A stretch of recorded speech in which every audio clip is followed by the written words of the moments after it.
तो ये कथा ही नहीं आगे बढ़ रही हमारी। एक ब्राह्मण थे काशी में, वो नित्य भागवत जी का पाठ करते थे। उनका और कोई काम नहीं, बस गंगा तट पर बैठ करके भागवत जी का पाठ करना।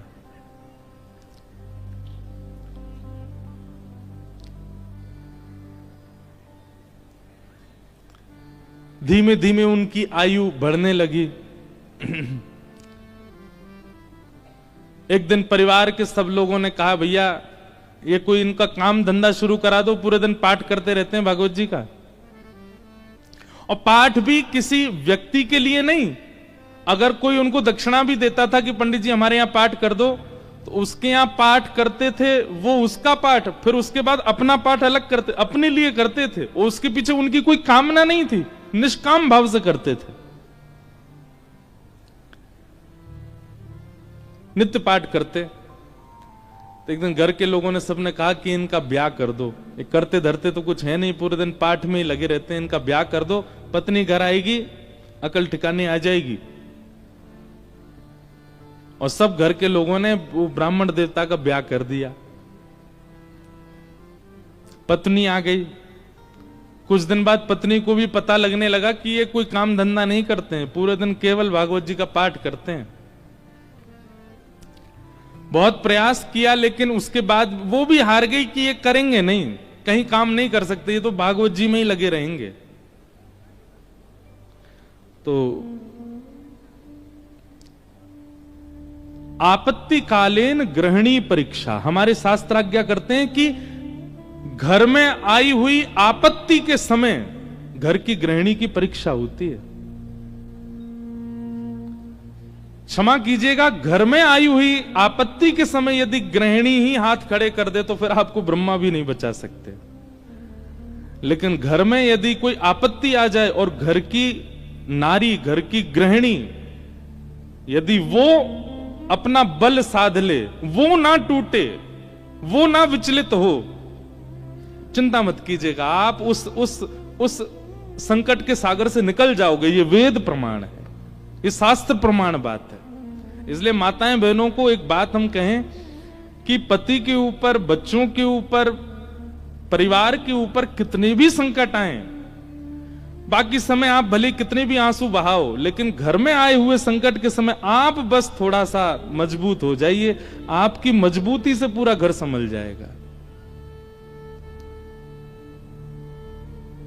आपत्तिकालीन गृहिणी परीक्षा।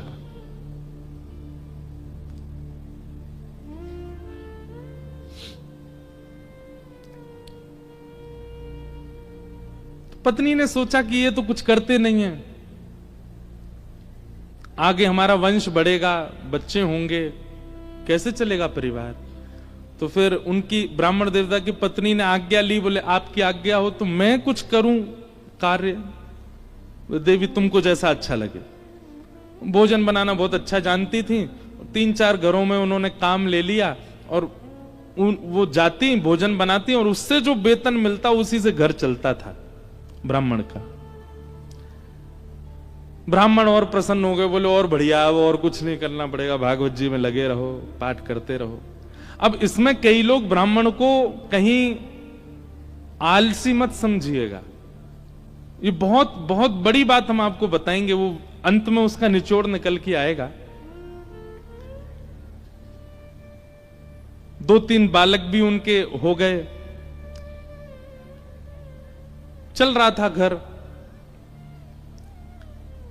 एक बार की बात, कुछ संतों का काशी में आगमन हुआ, संत आती रहते हैं काशी में, पर असमय में आना हुआ, बिना समय के संतों का आना हुआ। और उन्होंने किसी से पूछा, बोले भैया हम 5-10 मूर्ति हैं, कहीं प्रसाद पाने के इच्छुक हैं, कोई वैष्णव परिवार हो तो हमको बताओ। तो एक राह चलते व्यक्ति ने उन्हीं ब्राह्मण का घर बता दिया, बोले यहां चले जाइए, यहां बहुत एक सेवानिष्ठ और बड़े शास्त्रों का अध्ययन करने वाले ब्राह्मण रहते हैं, इनके पास चले जाइए, आप ये प्रसाद पवा देंगे। संतों ने घर में प्रवेश किया। ब्राह्मण देवता तो अपने पाठ में लगे थे, भागवत जी का ही पाठ कर रहे थे। और उनकी पत्नी बच्चों को, पति को स्वयं प्रसाद आदि पाकर के सारे बर्तन मांज करके उसने रखे ही थे। उसी समय संतों का आना हुआ और संतों ने आगे करेगा, आओ बिटिया, हम 10 मूर्ति हैं, हम लोग अयोध्या से प्रयागराज जा रहे हैं, काशी बीच में पड़ा, किसी ने बताया आपका घर वैष्णव का है, बड़ी जोर की भूख लगी, ठाकुर जी को प्रसाद पवाओ और प्रसाद पवा के हम लोगों को प्रसाद बांट दो। ब्राह्मणी बेचारी बड़ी प्रसन्न हो गई कि मेरे घर आज संत पधारे हैं प्रसाद पाने। तुरंत उसने जाकर के रसोई घर में सामग्रियां देखी। सामग्री इतनी थी नहीं कि उन सबको पवाया जा सके। दौड़ी दौड़ी अपने कक्ष में गई, जाकर के अपने जो उसका धन वो कमाती थी उसको जाकर के देखा कि जाऊं लेकर के आऊं, तो वह भी इतना नहीं था कि उन 10 महापुरुषों की सेवा हो सके। और ब्राह्मण का एक स्वभाव है कि और अगर ये स्वभाव किसी ब्राह्मण में नहीं है तो वो ध्यान से सुने, ये ब्राह्मण का स्वभाव होना चाहिए। ब्राह्मण दान मिले तो लेने का अधिकारी होता है, पर मांगने का अधिकारी नहीं है। मांगे ना, ब्राह्मण का स्वाभिमान है, वो मांगता नहीं है और मांगना चाहिए भी नहीं। अब वो कभी रसोई में जाए, कभी कक्ष में जाए, कभी एकांत में बैठ के सोचे मैं क्या करूं, संत पधारे हैं घर पर, कैसे प्रसाद पवाऊं, क्या व्यवस्था करूं, कुछ लाऊं, कभी ऊपर कुछ ढूंढे, कुछ मिल जाए, कुछ भुजिया मिले, नमकीन मिले, कुछ तो मिले, कुछ तो दूं, पर कोई व्यवस्था नहीं बन पाई। बार बार उसको यहां से वहां घूमते देख संत समझ गए कि हम गलत समय पे आ गए हैं।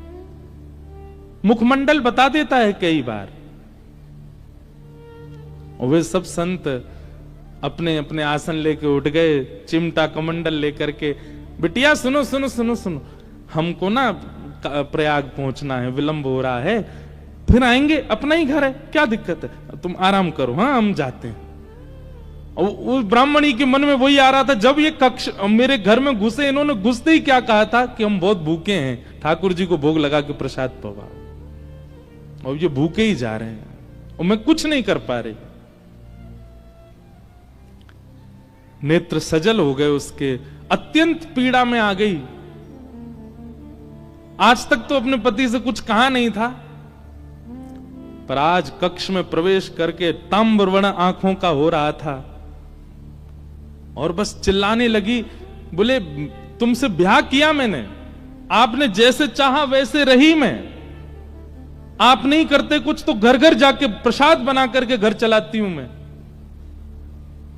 मैं भूखी रह जाऊं, बच्चे भूखे रहें, आप भी भूखे रह जाते हैं तो भी इतनी पीड़ा मुझको नहीं होती है। पर आज संत पधारे थे हमारे यहां, महापुरुष पधारे थे हमारे यहां, कल्पवासी महात्मा आए थे हमारे यहां। वो अभागा दुर्भाग्यशाली घर है जहां से संत भूखे चले जाते हैं, निराश चले जाते हैं, और आप पूरे दिन ये भागवत जी में लगे रहते हो। अगर ये भागवत कृष्ण हैं, अगर ये भागवत नारायण हैं, अगर ये भागवत साक्षात भगवान हैं, तो इन भागवत जी से कम इतनी उम्मीद तो हम रख सकते थे कि हमारे घर से संत भूखे नहीं जाते। क्या दिया भागवत जी ने हमें?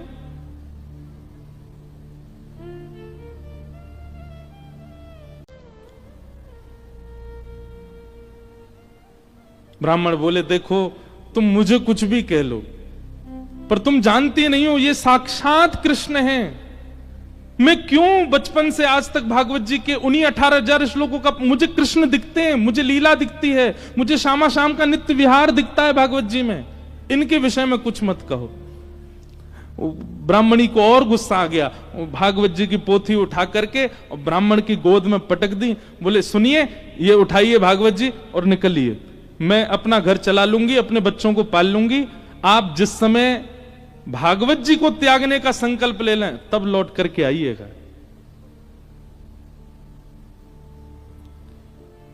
ब्राह्मण के नेत्र सजल हो गए, हृदय से लगा लिया भागवत जी को, निकल पड़े, घर से ही निकल गए और गंगा जी के तट पर जाकर के खूब रोए, खूब रुदन किया।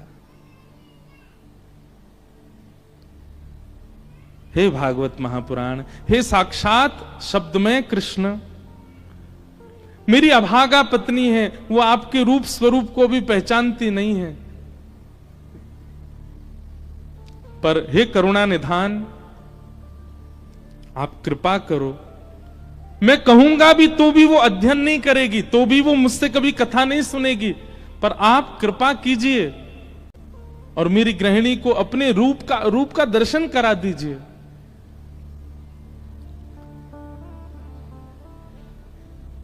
प्रबल प्रेम के पाले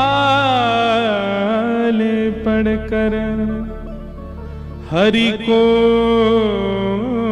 नियम बदलते देखा,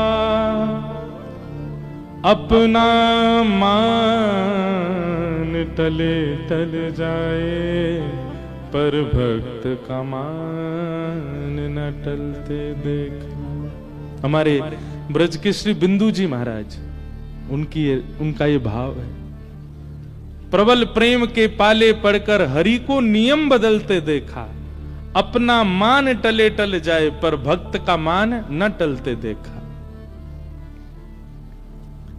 इतने में ही नन्हे से कन्हैया, ऊंची धोती पहनी, घुटने घुटने तक, नीचे के पांव ठाकुर जी के दिखाई दे रहे हैं, उनमें सुंदर सुंदर कड़ूला पहने, कड़ूलान में भी छोटे छोटे घुंघरू लगे हैं, कमर में करधनी पहनी है, करधनी में भी छोटी छोटी घंटी लगी है, गले में सुंदर दो हार पहने हैं, हाथों में बाजूबंद, ऐसे हाथों में कड़ूला, और सिर पर एक स्वाफा बांध करके सांवले सलोने कमल नेत्र ठाकुर जी प्रकट हो गए काशी में। लेकिन ब्राह्मण को नहीं दिखे अभी, बस कहीं हो गए प्रकट, और प्रकट होकर के एक डलिया उठा करके सिर पर रखी, और महाराज जैसे कोई बालक कुछ बेचने के लिए जा रहा हो, ऐसे ठाकुर जी उस डलिया को लेकर के ब्राह्मण के घर जा रहे हैं। ब्राह्मण के घर पहुंच गए, ब्राह्मण गंगा किनारे अभी रो रहा है, और उसके घर पहुंच करके बाहर से उसके गेट को खटखटाने लगे। ब्राह्मणी निकल करके बाहर आई, जैसे ही दरवाजा खोला, सांवरे सलोने नंद नंदन, अब वो क्या जाने किए नंद नंदन,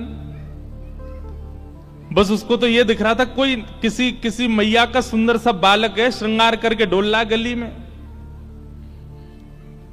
जैसे ही द्वार खोला, द्वार खोल करके बोली, अरे बालक तुम कौन हो, कहां से आए हो, माताजी कहां तुम्हारी, पिताजी कहां, अकेले कहां घूम रहे हो, और ये इतनी भारी डलिया लेकर के कहां जा रहे हो। डलिया के ऊपर वस्त्र पड़ा था, तो ठाकुर जी एक हाथ से डलिया पकड़े, दूसरे हाथ से इशारा करके बोले, मानो इशारा कर रहे हैं हम गूंगे हैं, बोलना नहीं जानते। अच्छा गूंगे हो, ठाकुर जी बोले तो बोले फिर यहां क्यों आए हो। तो ठाकुर जी ने उसको इशारा किया, कुछ लिखने को दो, हम बताएं कौन है, कैसे आए। डलिया उठा करके ब्राह्मण देवता के घर के भीतर रखी, और पर्चा लेकर के उस पर सुंदर लेखनी लिख करके और मोड़ करके ब्राह्मणी को दे करके, और तुरंत ठाकुर जी पीछे मुड़े चले गए। ब्राह्मणी पत्र पढ़ने लगी, इतने तो ठाकुर जी वहां से अंतर ध्यान चले गए। अब ब्राह्मणी देखती रही, दूर दूर तक ठाकुर जी दिखे नहीं। क्या लिखा था उस पत्र में? ठाकुर जी बोले, हमें छोटा बालक मत समझो, हमारी कद को देख करके बस ये जान लो हम बौने हैं। हमारी जो कद है वो इससे बड़ी नहीं है ऊपर, नहीं तो हमारी उम्र बहुत है, और हम बहुत बहुत धनवान परिवार से आते हैं। बहुत वर्षों से तुम्हारे पतिदेव हमारे कुल के लिए पाठ कर रहे हैं भागवत जी का, पर आज तक उन्होंने वेतन नहीं लिया अपना, आज तक एक रुपया भी हमसे मांगा नहीं। पर मुझे आज पता चला कि उनके परिवार को बहुत आवश्यकता है, इसलिए संपूर्ण जीवन काल में उनका जितना भी वेतन होता था वो हम देने के लिए आए हैं। वो जैसे घर आए उनको दे दीजिएगा। और ऐसा कह के ठाकुर चले गए। अब जैसे ही वो डलिया के ऊपर से वस्त्र हटा करके देखा, विविध प्रकार की मणियां, रत्न, सोने, जवाहरात, हीरे आदि सबसे लबालब भरी हुई वो डलिया। ब्राह्मणी मनी मन सोचने लगी, मैंने भी बेवजह डांटा, बिन बताए पाठ कर रहे थे यहां पर, और मुझे लगता तो था कि ये पाठ करते हैं, इसके पीछे कोई कारण नहीं, कुछ मिलता नहीं इनको, कुछ फिर भी लगे रहते हैं, पर ये तो बड़े गोपनीय हैं, मुझे बिन बताए किसी परिवार के लिए कर रहे थे। अपने बेटा को बुलाया, बोले सुनो पिताजी को खोजो, कहां हैं, ढूंढ के लाओ उनको। पिताजी बैठे थे गंगा किनारे, बच्चे ने जाकर पिताजी जल्दी चलो मैया बुला रही घर पे।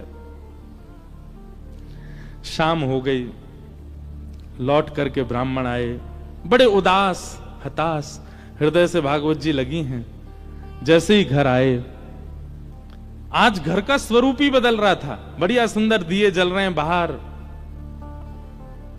द्वार खोल करके देखा तो पत्नी का भी स्वरूप बदल गया है, बालक भी बिल्कुल नए नवीन कपड़े पहन करके विचरण कर रहे हैं।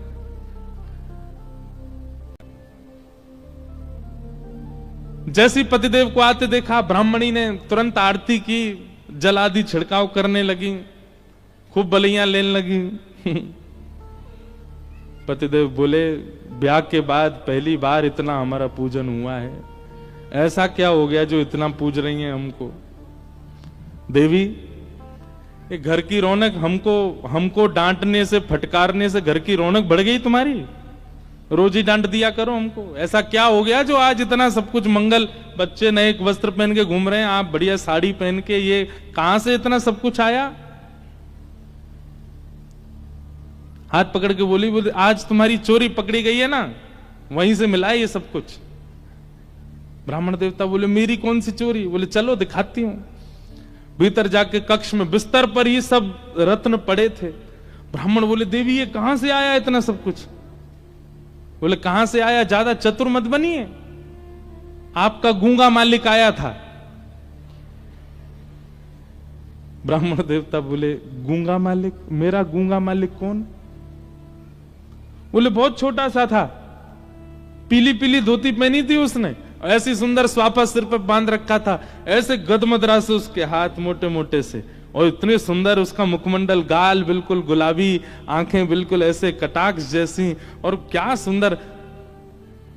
ब्राह्मण देव बोले, नाम नहीं पूछा? बोले, इशारा किया उसने कि मैं गूंगा हूं।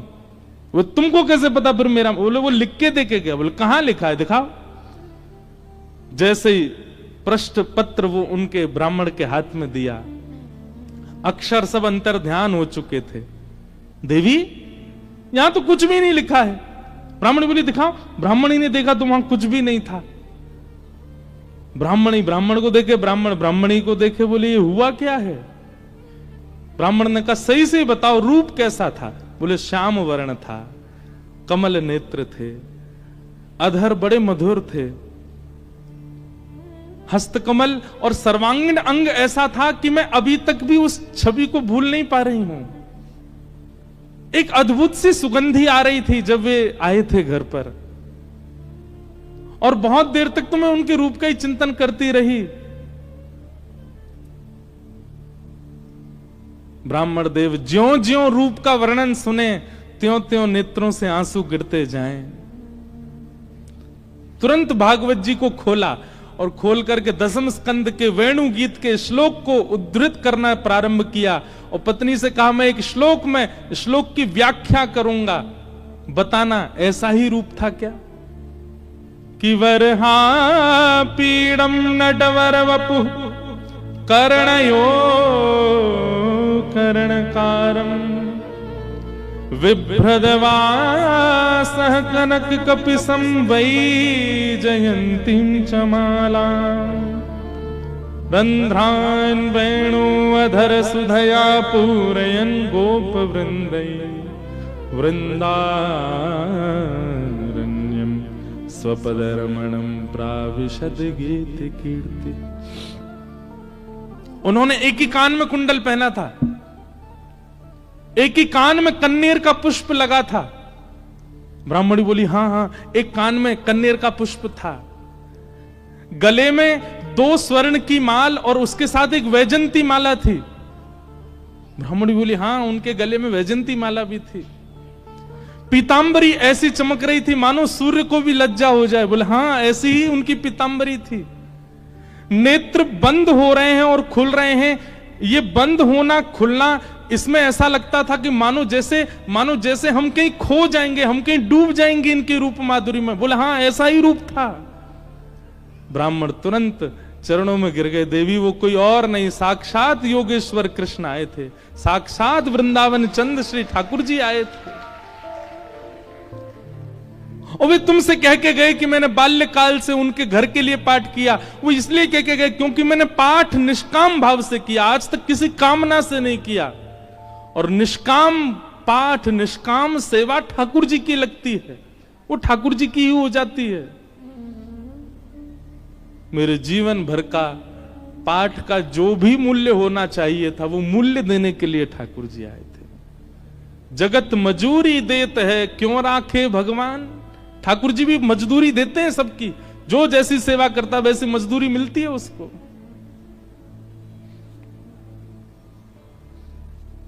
ब्राह्मण आनंदित हो गए और उसी काल से वो ब्राह्मणी भी जीवन यापन के लिए कार्य तो करती, पर भागवत जी की साधिका हो गई, नित्य भागवत जी का पाठ करने लगी।